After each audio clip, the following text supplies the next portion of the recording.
all the notes of the chord. Because a scale is the same as a chord. That's one thing I learned from George Russell.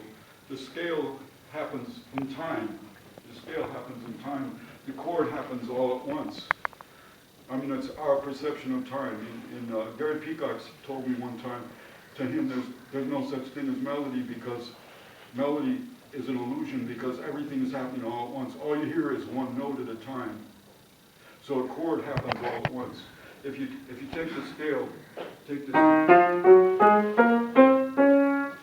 E flat Dorian, that's a melody. If you play all those notes at once, which sounds good too, play all the notes of the E flat Dorian simultaneously, that's a beautiful chord.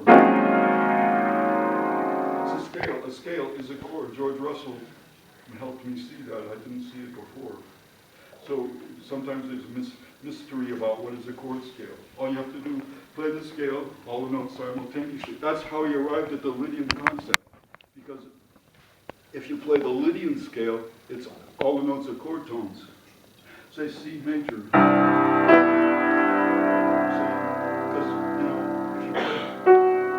if you play the flat 5, the sharp 4, all the notes are chord tones. If you play a natural 4, the diatonics, the Ionian mode, the natural 4 is not actually a chord tone, even though it's a beautiful note too. But it's technically it's out of the chord. But it's nice, I like the Ionian mode too. But it's actually, it's not actually in the chord as a rule, but you could put it in, you can put it in the chord too. But in bebop, it's not in the chord.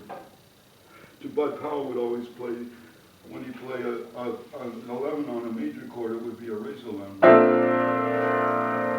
He wouldn't do this. Although you could do that too. You could play the natural 11s, but like I was checking out the Bill Matthew book, and he makes an amazing statement that the natural 4 is a man-made anthropomorphic phenomenon.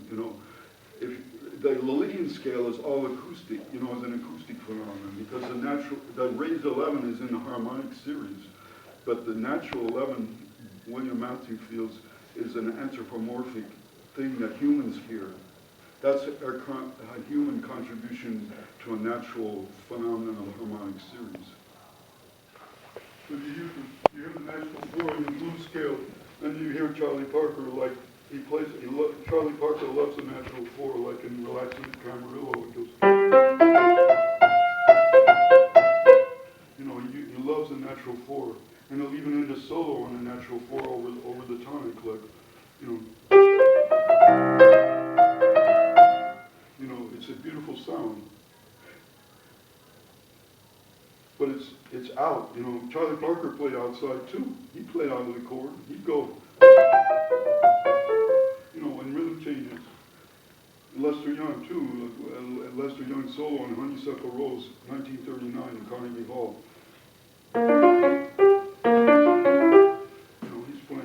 He's playing out of the chord in 1939, and people love it.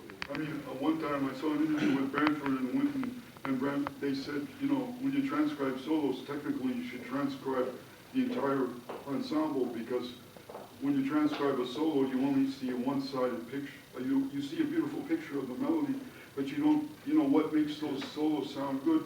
When Lester Young played Count Basie was playing piano, and the way Count Basie, he would lay out a lot too, He would stroke, and Freddie Green would be playing the changes. But the guitar has a completely different texture than the piano. And when Bud Powell would comp, and Al Haig, would comp for Charlie Parker, their voicings were a certain way, they comp, he would, like everything was built around 4 notes. They would comp a certain way that would make Charlie Parker, the simpatico was unbelievable. To listen to those records, it's like a watch. It is the way a Swiss watch. Listen to Walter Bishop and Art Taylor and Paul Chambers and Philly Joe with Miles and Sonny Rollins and Charlie Parker. The way it's like a Swiss watch, you know, everything fits together. And the piano players don't overplay. They play, Walter Bishop plays a certain way. You know, now